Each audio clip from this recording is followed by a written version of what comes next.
Fé para Hoje está neste momento começando e num convite para que você coloque energia e se concentre em um assunto muito importante. Nosso mundo é um mundo da economia da atenção e você tem a sua atenção disputada o tempo todo e por muita gente. Mas nós não estamos falando da atenção, da concentração, apenas quando a gente diz sobre a lógica das redes sociais, ou a lógica da economia, do mercado, ou a lógica da publicidade. Nós devemos colocar neste assunto o fato de que Deus, em Jesus Cristo, quando disse do tempo do fim, diz que um dos perigos que deveríamos evitar era da distração. Distração e atenção. Para onde nossos olhos devem se concentrar em um momento como esse, onde muita coisa está em jogo. Não sai daí, está só começando o Fé para Hoje.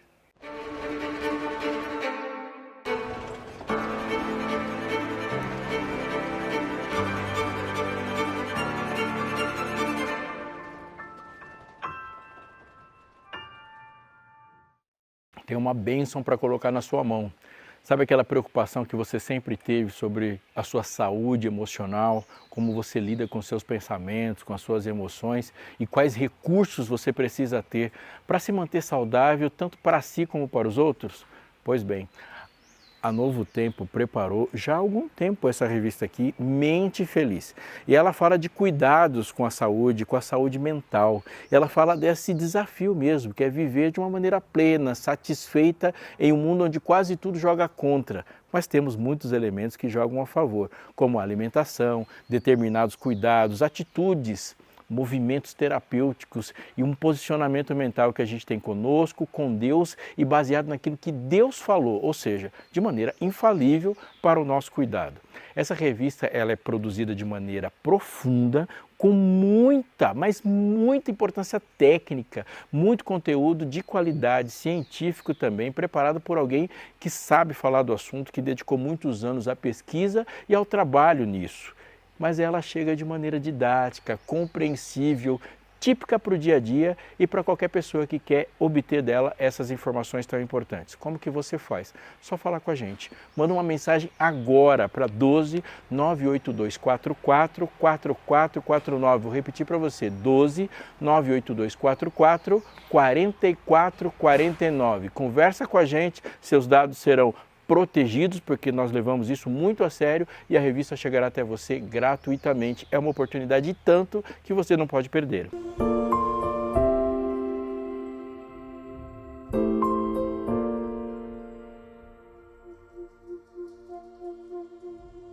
Vivemos num tempo em que muita coisa, quase tudo na verdade, virou vitrine.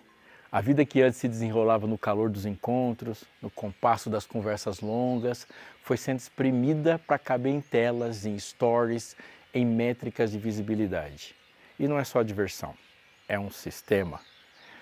A lógica dominante não nos convida a viver, mas a assistir. O mundo se converte em palco e nós, se não tomarmos cuidado, viramos plateia permanente do espetáculo. Um desfile de imagens no qual produtos, ideias e pessoas são apresentadas como mercadorias. E nesse ambiente a profundidade perde lugar para a aparência e o valor passa a ser medido pela capacidade de aparecer. Quem é visto existe, quem não é visto supostamente não conta.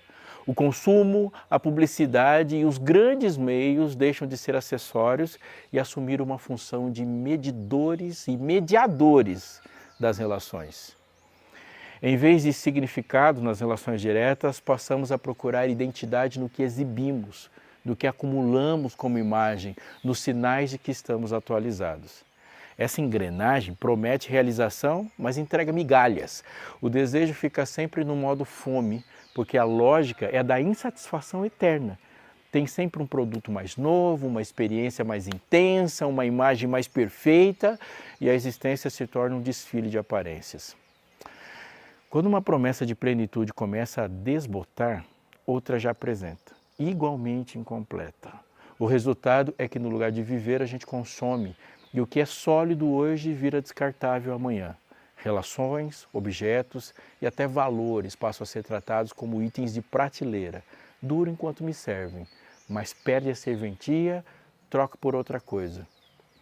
Isso vale E não é só para mercadorias, vale para vínculos. Na lógica da superfície, as amizades ficam mais ralas, os amores evaporam, os compromissos se tornam leves demais para sustentar o peso real da vida.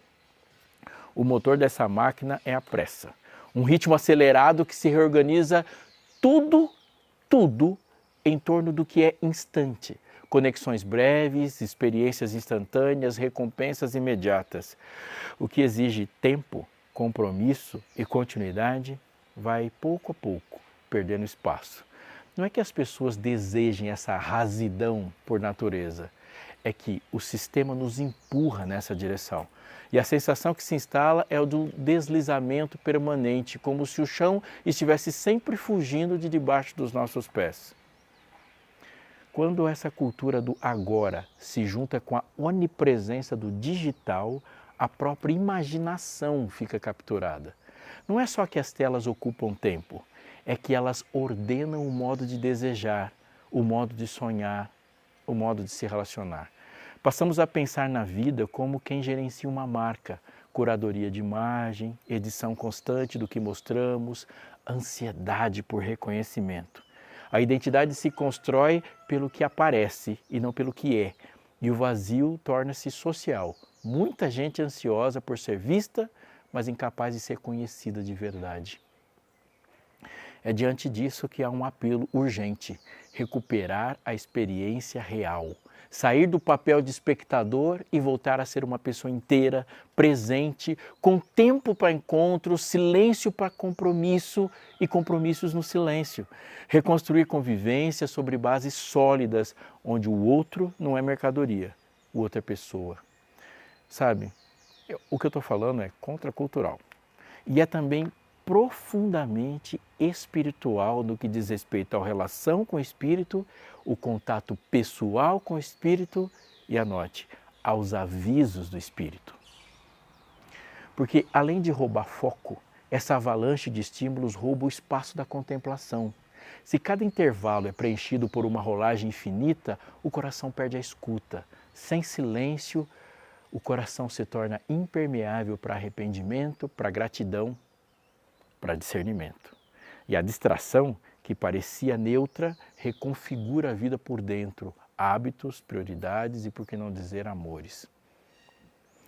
Agora, por que trazer tudo isso à conversa sobre fé, sobre esperança, sobre Jesus e sua volta?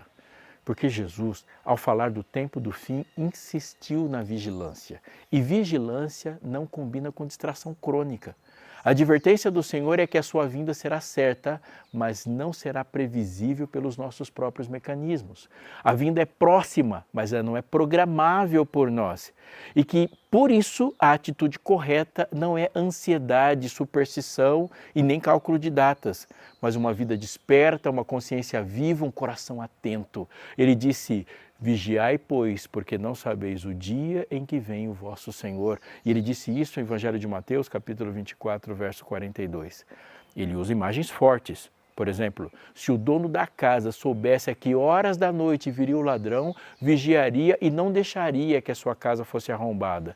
Por isso estai vós também apercebidos, porque é a hora em que não cuidais, o Filho do Homem virá. No mesmo capítulo de Mateus, o capítulo 24, ele disse isso nos versos 43 até o 44. Repetiu isso em Lucas também. A metáfora do ladrão não sugere uma malícia, uma maldade de Jesus, mas ela diz da surpresa que acontece conosco. E o ponto é, a chegada do reino interrompe a agenda da distração. E a pergunta não é quando, mas como estou vivendo enquanto eu aguardo. Nessa linha, o discurso do Monte das Oliveiras, descrito em Mateus 24 e 25, traça um panorama que, na compreensão correta, percorre uma longa linha do tempo.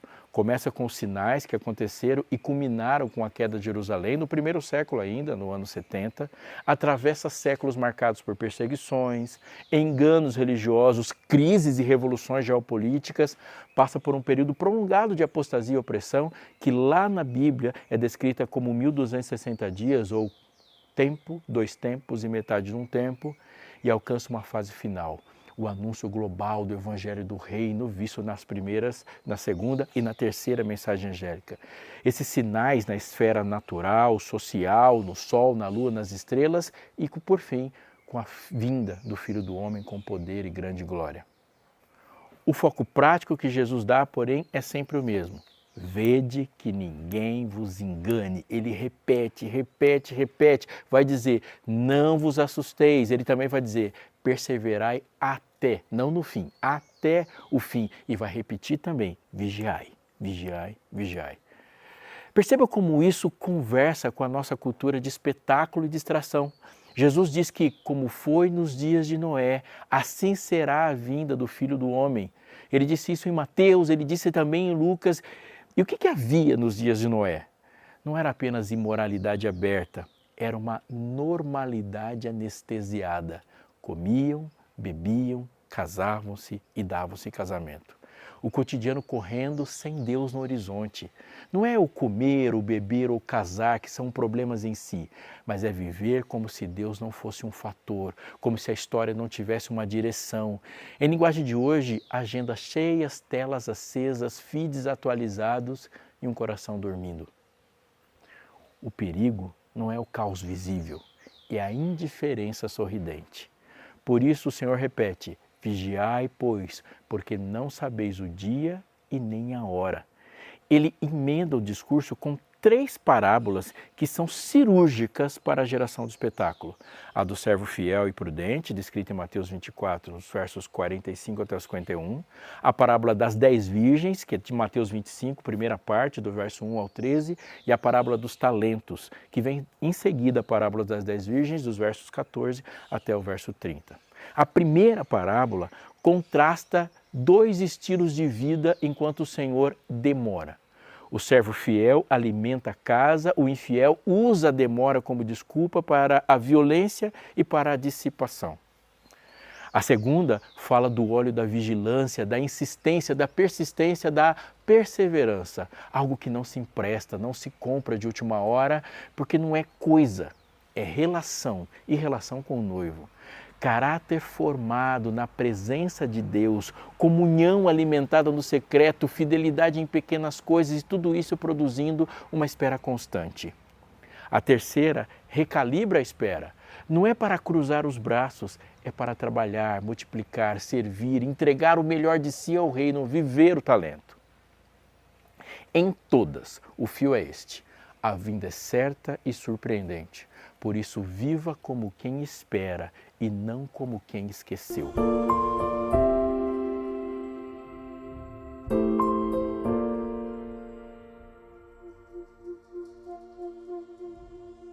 A metáfora do ladrão reaparece como um martelo que marca um compasso. Ela está em Mateus 24, versos 43 e 44 e também em Lucas, isso é muito importante. Como vimos, ela ecoa nas palavras de Jesus ressuscitado às igrejas. Lembra-te do que tens recebido, ouvido, guarda-o e arrepende-te. Se não vigiares, virei como ladrão e não saberás a que hora virei contra você. Apocalipse 3:3. De novo, não é uma ameaça para gerar um pavor irracional. É um alerta para sacudir quem dorme. E mais adiante, no clímax da narrativa profética, a voz do Senhor irrompe. Eis que venho como ladrão. Bem-aventurado aquele que vigia e guarda as suas vestes. Apocalipse capítulo 16, verso 15. Guardar as vestes, na linguagem bíblica, é conservar o testemunho, manter a integridade que a justiça gera e não permitir que a sujeira do momento no pecado cole na justiça que foi dada, na pureza concedida por Cristo. Agora, como essa vigilância se pratica no mundo de telas e vitrines? Em primeiro lugar, entendendo que vigiar não é ficar encarando o céu tentando adivinhar nuvens. Muito menos entrar naquela paranoia com qualquer manchete que aparece na TV, na revista, nos jornais ou na internet. Vigiar é cuidar do coração, é manter a chama do óleo acesa quando todo o resto empurra para o adormecimento. É escolher rotinas que alimentam profundidade. Palavra, a Bíblia na forma pura, oração, serviço. É fazer com o que o servo fiel faz. dar alimento a seu tempo, alimentar a casa, cuidar de gente, fazer o bem, ainda que ninguém esteja filmando. É usar os talentos e oportunidades com senso de mordomia e não enterrá-los por medo e nem desperdiçá-los por vaidade. Em segundo lugar, vigilância tem a ver com lucidez diante dos enganos e principalmente no mundo religioso. Jesus foi taxativo. Acautelai-vos para que ninguém vos engane, porque muitos virão em meu nome e enganarão a muitos. Mateus 24, 4 e 5, no verso 11, no verso 24, ele fala de falsos cristos e falsos profetas, sinais espetaculares que chamam a atenção, mas que no conteúdo distorcem o caráter do Evangelho, esvaziam a cruz, relativizam a obediência, transformam fé em produto. Numa cultura treinada para confundir brilho com verdade, a vigilância precisa de Bíblia aberta e joelho no chão. E não é olhar desconfiado para tudo, é muito mais do que isso, é discernir o espírito das coisas. Se puxa para longe do caráter de Jesus, não importa quantas luzes e fumaça, não é do Pai. Em terceiro lugar, vigilância envolve esperança missionária. No coração do discurso de Jesus há uma promessa que funciona como bússola para quem lê a história com o olho da fé. E este Evangelho do Reino será pregado em todo o mundo, em testemunho a todas as nações, e então virá o fim. Mateus 24, 14.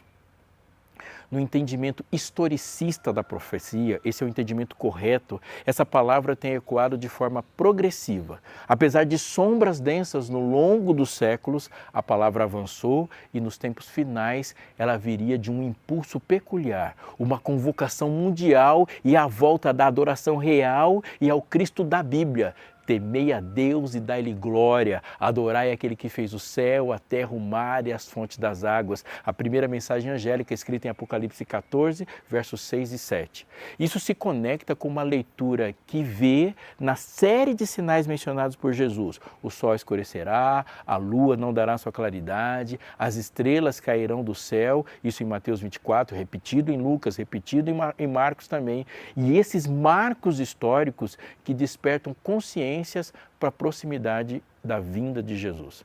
Mas ela não elimina o chamado à vigilância diária, mesmo e principalmente porque esses sinais estão no passado com um grande efeito para o presente e para o futuro. Em outras palavras, há sinais no horizonte, mas a forma de esperar continua sendo a mesma: fidelidade hoje. E aqui vale uma pausa para desfazer dois equívocos. E o primeiro, vigiar não é espetacularizar, não é calcular datas. Jesus foi bem claro, daquele dia e hora ninguém sabe. Mateus 24, 36. E vigiar não é se esconder do mundo. Os servos da parábola não fogem para as colinas, eles trabalham, eles amam, eles multiplicam talento, eles servem.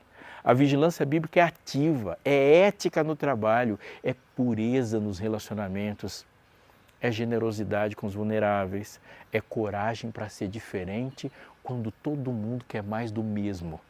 É prática de sábado como ato de confiança no Criador, aquele que fez os céus e a terra, e de libertação desse ciclo de produtividade e de progresso eterno para onde não se sabe o que o progresso e onde esse progresso está numa corrida infinita. Vigilância é uma vida simples que desafia o frenesi do consumo. É comunhão que cura a superficialidade das redes. É alegria que não depende de likes. É obediência que não pede aplauso. Como isso se parece no dia a dia? No mundo dos feeds, a parábola das 10 virgens ganha contornos muito concretos. O óleo não é hype espiritual. A vida com Deus íntima, silenciosa e perseverante, essa sim é óleo. Esse óleo não se compra de madrugada, não se pede emprestado na véspera. É fruto de uma rotina que devolve a Deus o primeiro pensamento do dia, que abre espaço real para a Escritura ler a gente, que enfrenta o pecado com confissão em vez de edição de imagem, que encontra tempo para servir alguém que não pode repostar nossa bondade. Esse óleo mantém a chama quando a madrugada é longa e ele é, note, todas dormiram, diz a parábola. A diferença não é quem foi mais forte, mas é quem se preparou antes, quem tinha reserva do lado de dentro. Vigilância não é nunca sentir cansaço. Vigilância é ter combustível para atravessar o cansaço. Outro retrato do cotidiano aparece nas palavras: acautelai-vos por vós mesmos, para que nunca vos suceda que o vosso coração, preste bem atenção, fique sobrecarregado com as consequências da orgia, da embriaguez e das preocupações dessa vida, e para que aquele dia não venha sobre vós repentinamente como um laço. Vigiai, pois, a todo tempo, orando, para que possais escapar de todas as coisas que hão de acontecer e estar em pé na presença do Filho do Homem. E a metáfora do ladrão? Ela é um antídoto contra a soberba do controle. Em termos simples, Jesus está dizendo que a sua vinda não se ajustará ao nosso calendário de produtividade. Não será mais um item na lista, será interrupção. Por isso, a única forma de estar pronto é estar andando no caminho e não na plateia do espetáculo. O dono da casa não vigiou, perdeu a oportunidade de impedir o arrombamento e isso foi um resultado catastrófico. A igreja que não vigia perde o frescor da fé. O mundo que não vigia é colhido no meio da normalidade. Comiam, bebiam, lembram-se? A advertência é para despertar. Bem-aventurado aquele que vigia e guarda as suas vestes, Apocalipse 16:15. Guardar as vestes, repito, no vocabulário bíblico, é manter o caráter incontaminado, lavar as vestes no sangue do Cordeiro, conservar o testemunho quando tudo empurra por tanto faz. Se juntarmos tudo, a cultura da imagem, a distração crônica, a ansiedade de aparecer e as palavras de Jesus sobre vigilância, fica claro que a maior batalha dos últimos dias acontece no território da atenção. E eu não posso separar atenção de adoração.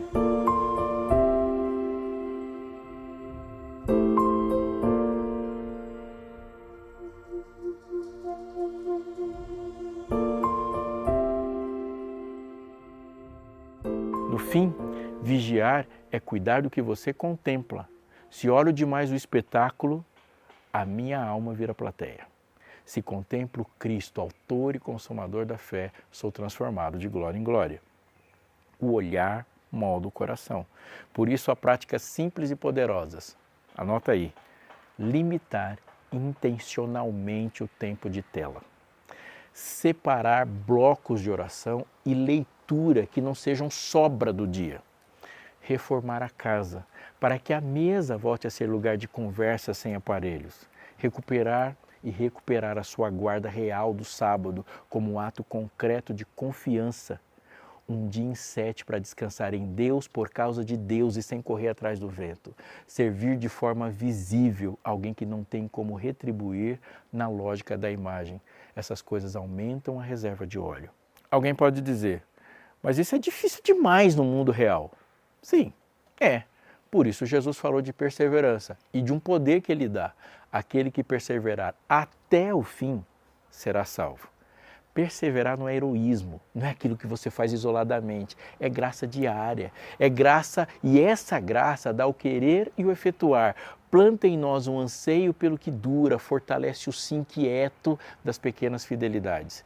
Nada disso é glamouroso, ninguém bate palma para a disciplina escondida, mas é exatamente aí que a casa se mantém de pé quando vem o vento. Caiu a chuva, transbordaram os rios, sopraram os ventos e não caiu a casa porque estava edificada sobre a rocha. No espetáculo, tudo é barulho. No reino, a obra é profunda e silenciosa. Na perspectiva bíblica, esse chamado à vigilância não acontece no vácuo, ele soa num palco longo. Jesus apontou que haveria falsos messias, guerras, rumores de guerra, fome, pestes, terremotos. Um longo período de densas sombras espirituais, sinais na natureza e no firmamento. Ele falou de perseguição, ele disse, sereis odiados de todas as nações por causa do meu nome. Ele falou de frieza, o amor de muitos esfriará. Ele falou de um clamor global. Ao longo dos séculos, essa leitura tem visto esses elementos se desenrolarem na história, servindo como marcos para a gente despertar, não para ficar calculando para teorias conspiratórias, mas para reafirmar. O script não é caótico, a história tem uma direção. Cristo reina. E se Ele reina, vigilância é confiança. Não é pânico, não é fatalismo, não é niilismo. É esperança que trabalha. Essa esperança tem rosto prático. Em vez de ser tragado pela lógica da imagem, escolho a lógica do serviço. Em vez de discutir tendência, escolho fazer o bem que está diante de mim. Em vez de ceder ao algoritmo da indignação, escolho cultivar mansidão. Em vez de tornar a fé um produto, escolho a obediência concreta. Em vez de usar pessoas como degraus, escolho honrá-las como imagem de Deus. Isso não compra a vinda de Jesus, mas me encontra em pé quando ela vier. É exatamente isso que ele perguntou. Quem é, pois, o servo fiel e prudente, a quem o Senhor constituiu sobre a sua casa para dar sustento a seu tempo? Bem-aventurado aquele servo a quem o Senhor, quando vier, achar servindo assim. Mateus 24, 45 e 46. E se tropeço?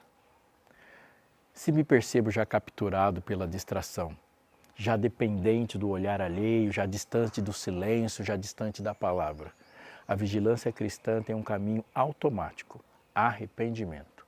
Não autopunição, não vergonha paralisante, mas retorno. Lembra-te, guarda, arrepende-te. Graça não serve apenas para começo, ela serve para recomeço. O tempo do fim não é um tempo de desespero, é um tempo de seriedade e tempo de esperança. É tempo de olhar para cima. Quando essas coisas começarem a acontecer, diz o texto, exultai, levantai a vossa cabeça, porque a vossa redenção se aproxima. É tempo de arregaçar as mangas enquanto é dia. Precisamos realizar as obras daquele que me enviou. Isso é um eco do espírito do Evangelho de João. No meio de um mundo que gira em torno do eu, o discipulado reacende a geometria da diferença.